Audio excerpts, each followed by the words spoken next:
दमाने फिरून.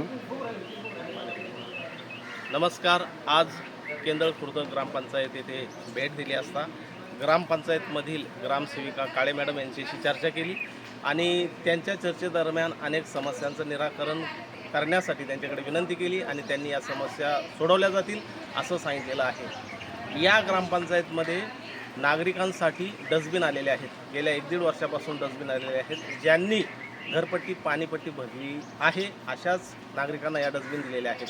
परंतु ज्यांनी घरपट्टी पाणीपट्टी भरलेली नाही त्यांना हे डस्टबिन दिलेले नाहीत.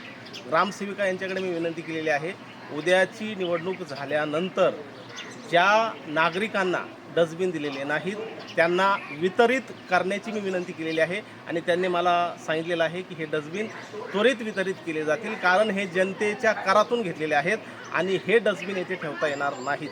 तसेच गावातील अनेक स्ट्रीट लाईट बंद आहेत आणि या स्ट्रीट लाईट बंद असल्यामुळे नागरिकांना सायंकाळी अंधाराचा सामना करावा लागत आहे. अनेक त्रास वेदना भोगाव्या लागत आहेत.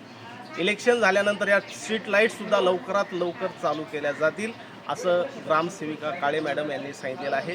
गावातील प्रत्येक नागरिकांनी जागरूक राहून आपल्या गावाचा विकास कसा करता येईल, आपल्या गावाचा निधी गावाच्या विकासासाठी कसा वापरता येईल, माझा गाव प्रगल्भ, माझा गाव प्रगतिशील, माझा गाव या देशातील आदर्श गाव कसा बनवता येईल हे प्रत्येक जागरूक नागरिकाने केलं पाहिजे आणि प्रत्येक नागरिकाने गावाच्या विकासासाठी पुढे आलं पाहिजे.